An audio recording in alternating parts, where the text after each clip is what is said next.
Judge, it's hard for me to talk in 45 minutes, but I'm going to try to do so. The issue here is the General Assembly may define, as we agree, its own subpoena power, but it has to be done by statute. It cannot be done as just we want to do it and we pass a rule in the Senate. Ruth, won't you stand here? And in fact, we go back to the case of Dean versus Bolton. This was Roscoe Dean down in Jessup, Georgia. It says the General Assembly may by statute place limitations on investigations of members of the General Assembly or enact procedures for such investigations, but there is no constitutional prohibition against such investigations. But the operative word here is General Assembly. And the General Assembly has taken that from Dean versus Bolton, Arthur Bolton and Roscoe Dean, and they have defined when they can issue a subpoena. Both in the 45-15-19, it says that in addition to any power conferred upon the Attorney General in this article, the governor or the General Assembly, not one house of the General Assembly, is authorized likewise to make investigations, and all authority and rights granted to the governor and the General Assembly shall be complete and absolute as those granted to the Attorney General. So the question here is, as the Supreme Court keeps ad nauseum reminding us, words mean what they mean. The General Assembly says what it means, the law says what it means, and it means what it says. Now they have exercised this by statute in the Committee on Ethics. The Committee on Ethics of the Senate or House of Representatives says that they are authorized to issue subpoenas in connection with ethics investigations. But that is, the General Assembly passed the bill. So we suggest to you that the textualism that the Federalist groups and the Supreme Court keep saying, you got to read what it says. And we suggest that that's exactly what you should do here today. The Supreme Court said when we consider the meaning of the statute, we must presume that the General Assembly meant what it said. Now that's a big presumption that it meant what it said, and said what it meant. To that end, we must afford the statutory text its plain and ordinary meaning. And so when the statute in Title 45 says that the General Assembly is authorized to make investigations, that means both houses of the General Assembly agree by joint resolution or by statute. And in regard to the Ethics Commission, or the Ethics Committee, they did that by statute. The General Assembly knows how to grant subpoena power to committees, as it's done so in the past, and the General Assembly and the framers of the Georgia Constitution know how to distinguish between the General Assembly as a whole and in individual chambers such as the House and the Senate. Now there's a reason in the Constitution and in the statute, and I guess I'm the oldest one that has been through all this. This has been debated many, many years, and there's a reason that there is not just one house can run off and start investigating. They investigate whatever they want, but they have to have the statutory power to issue a subpoena. There's a reason. What if the Senate decided they were going to form a committee to investigate the House? Call the Speaker. Let's subpoena him up. Why are you not calling Senate bills up? That is ridiculous, and it's the reason that the power has been kept from individual houses and has to be devised by statute. Now, the committee, in its brief, cites Coggin versus Davey. Frank Coggin was a member of the state Senate, He's from East Point. And in 1974 and 75, this was a big issue. The conference committees met in secret, and what they called executive session. The conference committee is when the House passes one version of a bill and the Senate passes another version. The President of the Senate and the Speaker of the House appoint 3 members, and they get together and they come up with agreed to language, and then that's adopted. Well, the conference committee, particularly the one on the budget, was done behind closed doors. And so the press, rightfully so in my view, said, this is not right. You're spending billions of dollars. Well, the budget back in 75 was less than $1 billion. It didn't cross $1 billion until the late 70s and $2 billion in the early 80s. Now it's 32 or 33. But the press sued Frank Howard and the members of the conference committee. Says we should be allowed in under the Georgia Sunshine Act. They said no. Supreme Court said no. Said, listen, the General Assembly is not defined as an agency, and that is subject to the Open Records Act. So they are not subject to the Open Records Act. And Judge Gunner, in the opinion, says if the General Assembly wants more sunshine in, they have the power to do it. They only have to change. Now, this has been cited for something that is completely different. That's all this means, is that Coggin versus David simply means that the General Assembly is not subject to the Open Records Act. The second issue, so the first issue we have here that we claim is dispositive is what the statute says. Title 45 says, only the General Assembly has the power of subpoena. Not the Senate, not the House. The governor has that power, of course, but a bill must be passed or a joint resolution. Now there's a difference, and I noticed this in rereading the briefs last night. And so when we passed a resolution can have the force and effect of law, but it has to be passed through both houses, and it has to be signed by the governor. It cannot just, and it's loosely used by my distinguished friends here on the other side, it's loosely used as well. There's language that says resolutions. Resolutions that have the force and effect of law have to pass both houses and be signed by the governor. So we come back to this basic premise. It says that just what it means what it says and says what it means. In addition to the power conferred upon the Attorney General in this article, the governor or the General Assembly is authorized to make investigations and the authority to issue subpoenas and for the production of documents.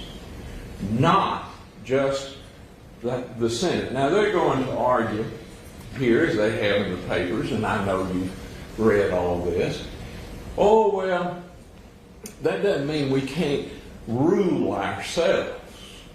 You can rule yourself.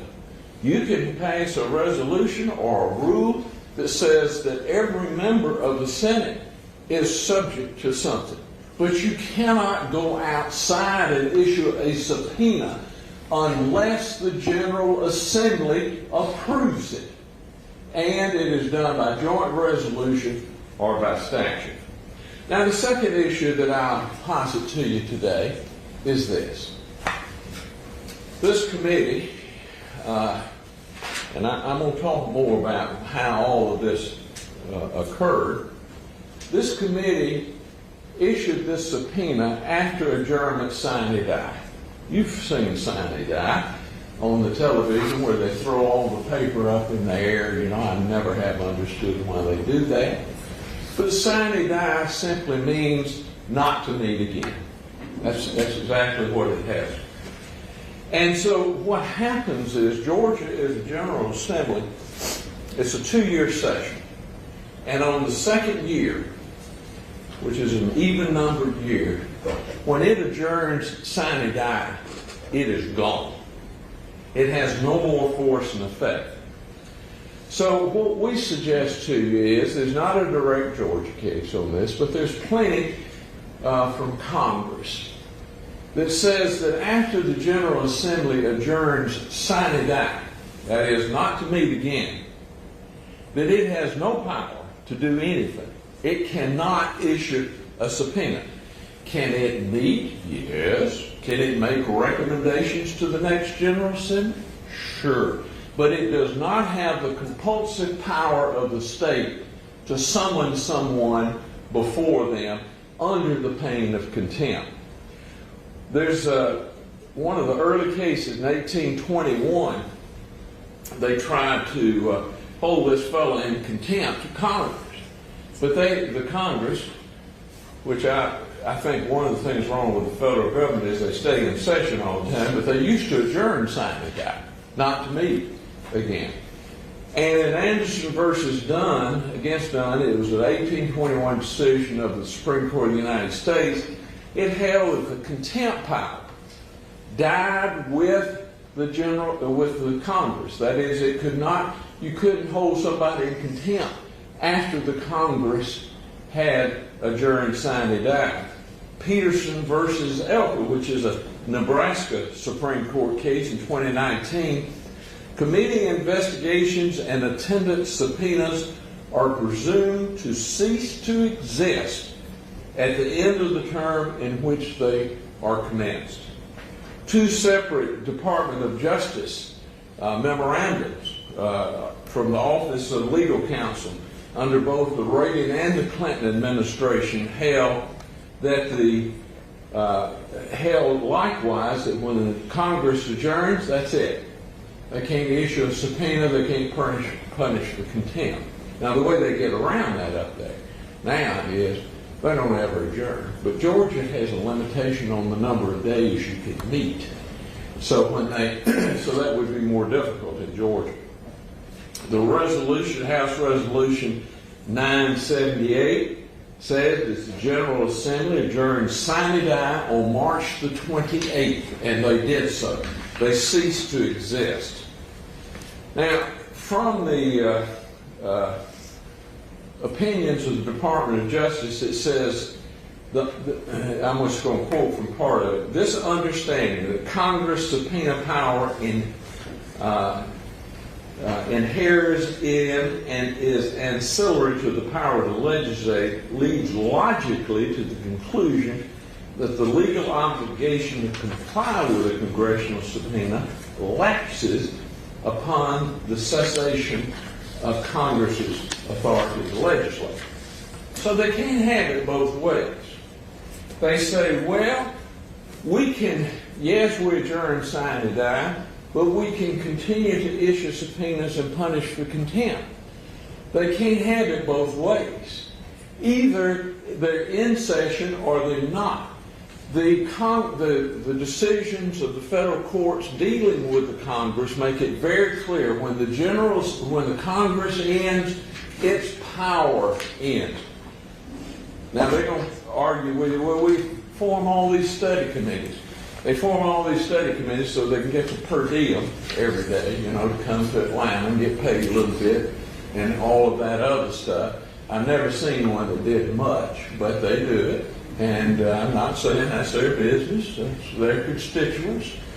But you cannot, under pain of contempt, bring about and punish somebody for not complying with the subpoena because they had no power to issue a subpoena after the General Assembly adjourned. Now the next point, so the statute means what it says and says what it means. That's number one. We think that's dispositive of the whole matter. Number two, General Assembly adjourned sine die. That's it.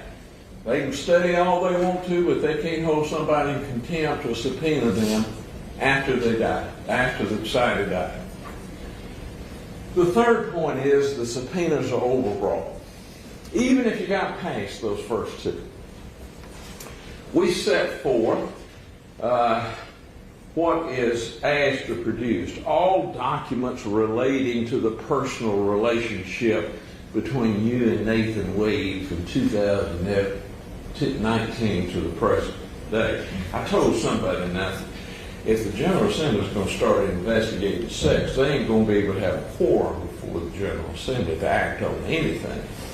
But in any regard, then it says, all documents relating to services performed, all documents referencing or containing text messages, all documents. I won't go on, but listen, there are privileges here that apply. There's the work product privilege. There's the prosecutorial immunity. I mean, this obviously what they were trying to do. Here's the president-elect, got elected. He's my president, he's everybody's president. But what they were trying to do was chill the prosecution of Donald Trump and find out what they had. That was all this is about, and as I'll discuss just a little bit later. The subpoena ducis tecum seeks every email or text sent by the former special counsel to the district attorney, including privileged emails concerning state versus Trump. All written work product generated by the former special counsel in the course of working on state versus Trump.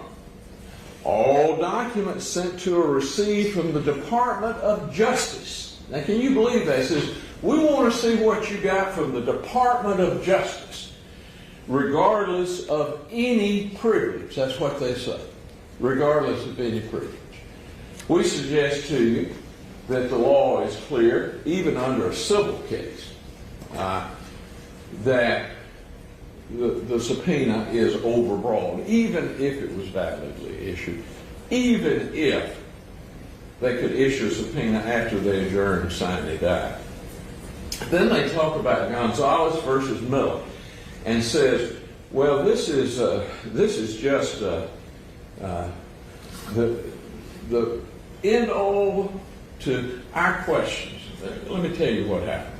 Deborah Gonzalez was district attorney of Clark County. She is till January. She got beat by an independent candidate down there, whose name I cannot pronounce. But anyway, there's a lawyer who got somebody to make an open records request on the district attorney. The committee claims, and she says, listen, I'm a part of the judicial branch. That's where she's placed in Title VI of the Constitution. And so therefore the judicial branch is not subject to the Open Records Act. And so therefore I'm not subject to the Open Records Act. The committee claims that Gonzalez against Miller justifies the breadth of the request. And this lawyer asked for everything. And what the question before the Supreme Court was not on the breadth. And anyway, it's an open records request. It's not a subpoena. What Gonzalez has recognized, however, is that work product, attorney-client privilege objections to open records requests were not subject to the Open Records Act. It said that she was. The Office of District Attorney was, because she did not decide cases and therefore was not a part of the judicial branch. She had to interpret the law, that her job was to prosecute the cases, and that she therefore had an executive function that overrode the placement of her in the Sixth and Title VI. And at the Constitutional Convention, that was a big debate on where the district attorney should be. I won't get into whether they were right or wrong. But the main thing here is that it shows you how overbroad their requests are, and the case particularly holds that the attorney-client privilege, the work product privilege, the prosecutorial, all of that, those privileges apply even to an open records request. Those are gathered That's on page 18 of the opinion, and it's in note 15. It gathered all the cases applying work product and pending prosecution objections to the Open Records Act. And further, the Open Record Act has statutory protections for work product. None of this, this rump committee created by one body of the General Assembly says, oh, wouldn't it be fun for us to just drag the district attorney down here and see what she's got on old Donald Trump. Let's just see what she has. None of these protections are in what has been done in the resolution or in the subpoena. Thus, we suggest to you that the petitioner and their subpoena that says, well, you can't claim privilege, and I always says who? Privileges are a matter of statutory and common law right. The one house of the General Assembly does not have the right to override what the common law is. My goodness, imagine what they do if one house could do that. All right. Our next point is that this violates the separation of powers. Now, this comes back to a case dealing with Donald Trump that went to the Supreme Court of the United States. It's called Mazars versus Trump. The House decided they'd investigate Trump. How much taxes have you paid? How much have you done this? What kind of deals have you made? He objected, rightfully, I will tell you. I think the House committee overstepped too. So here's what Mazars against Trump said. This is a 2020 case. It says we're not going to say that they can't do some. That is the House committee, because they have the right by statute to subpoena. But they said this: because the subpoena power is unenumerated in the Constitution and justifiable only as an adjunct to the power to legislate, it is subject to several limitations. Legislative subpoenas to executive branch offices involve two different political breaches of government and thus implicate weighty questions regarding the separation of power. The Supreme Court went ahead to say the legislative branch may seek to exert an imperious control over the executive branch and harass it. And so therefore, we're not saying you can't do it. And all their cases said, well, this doesn't apply. Says there's cases that say you can legislate. Yeah, of course you can legislate. You pass both houses of the legislature. But you cannot harass a different branch. Given these concerns, the Supreme Court set down several limitations. So number one, the subpoena must serve a legitimate legislative purpose. Number two, it may not be issued for law enforcement purposes, because that's the executive branch's domain to enforce the law. And the recipients retain common law and constitutional privileges. Now, so therefore, let's look. Is there a legitimate legislative purpose? The Mazars Court further specified that the courts that examine these kinds of subpoenas should look at several factors to decide whether there is a legitimate legislative purpose here. They say, does the asserted legislative purpose warrant the significant step of subpoenaing an executive branch official? To narrow the scope of possible conflict between the branches, courts must insist on subpoena no broader than reasonably necessary to support the legislative objective. The legislature must offer detailed and substantive evidence of its purposes. Not vague or loosely worded like, oh, we got oversight over the district attorney's funding, and so therefore we can look into it. That's a vague, and it's just a pretext. And the burdens imposed by congressional subpoenas should be carefully scrutinized because of the potential for constitutional conflict between the branches. Then it went ahead and says other considerations may be also important. So Mazars in practice has held this, that in McLaughlin against the Montana State Legislature, which is a case in federal court, they said, listen, y'all issued a subpoena, but you're not exercising functions reserved to another branch. They went ahead to say that and that legislative, let me tell you what that subpoena was. It was a subpoena to the judges to investigate judicial bias in the courts. And the federal court said, no, wait just a minute. You can't do that. You can't do that. You've got, it's just not a proper executive function or a proper legislative function. And it could not act as a law enforcement or trial agency.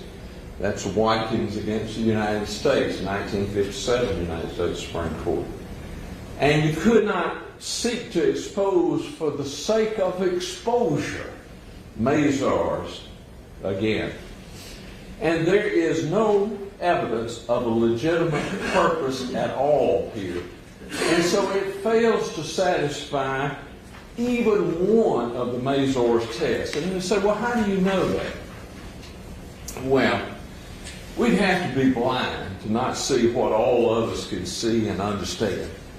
That the subpoenas do not represent, this is exactly from Mazars, do not represent the run-of-the-mill legislative effort, but rather a clash between rival branches of government over records of intense political interest for all involved, that is, his income tax returns. They were targeted at one individual, targeted at interfering with one prosecution, which is what this is done, and it's done at the behest of the president-elect. And it's pushed by Georgia elected officials who in the first place sought to undermine the 2020 election. I have heard for the last 4 years from my Republican friends, y'all stole that election in 2020. I think the 2024 election shows Democrats are not organized enough to steal anything. And it was ridiculous from the very beginning to say, well, we want to look into Fani Willis because she's prosecuting Donald Trump, who on a telephone conversation told the Secretary of State, can't you just fix this for me? Can't you just find me so many votes? Just a few. That's all I want. So, and how do we know that? Well, we know this. The vice chairman, or I don't know if he's the vice chairman, Senator Dalzell, whispers into the ear of the chairman. He's the one that signed a letter to the governor, says we, after the 2020 election, we need to call the General Assembly into session. Now, the Lieutenant Governor did this too, he was state senator at the time, so that we can override the vote of the people of Georgia. That we can select the electors ourselves rather than what the people voted upon. We also know, and we have here, that he felt so strongly about it that he, Brandon Beach, Burt Jones, who's Lieutenant Governor, was state senator at the time, signed an amicus brief for the Supreme Court in the Pennsylvania case saying they stole the election from us in Pennsylvania. This is not a legitimate legislative purpose. This is nothing but a charade. As Mazars said, we would have to be blind to see what all others see. One district attorney. Did I hear? I went to one of the hearings. And when I asked I don't generally go to the Capitol except when we're burying dead governors, but this was of such interest, I went up there. I asked the trooper at the door. I says, I hear that they are investigating district attorneys. He said, yes, it's up on the 4th floor. Same room, I might point out, this fake electors met in 2020.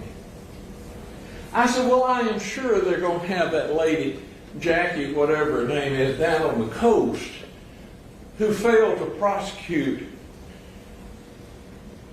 her former employee who killed a young African-American man just for jogging through the neighborhood. I'm sure she'll be up there and being questioned. I'm sure of all of these cases that have been found where there have been convictions of those who were innocent. I am sure that they're going to bring these district attorneys up and question them and see what went wrong. And when I get up there, all they're talking about is sex. Well, Fani Willis had an affair with Nathan Wade. This is a pretext. We would be blind not to see what all of us see. This was nothing but singling out one person who's been duly elected in this circuit and duly re-elected in this circuit to embarrass. It's not for any legitimate legislative purpose, or they would have been subpoenaing all these other district attorneys that have done these things wrong. Only one person. And that is an improper purpose. Now, I'm going to reserve my balance for rebuttal, but I want to say one last thing. You need go no further than to say, listen, the General Assembly knows how to grant powers to committees, and they haven't done it. They haven't done it. The statute says they can grant the power, but it has to be granted by the General Assembly, and not by just one committee. Not just by one house, not for just one purpose, to single somebody out to embarrass them. She's been embarrassed enough. Thank you, sir. How much time have I got left, Judge? 10 minutes.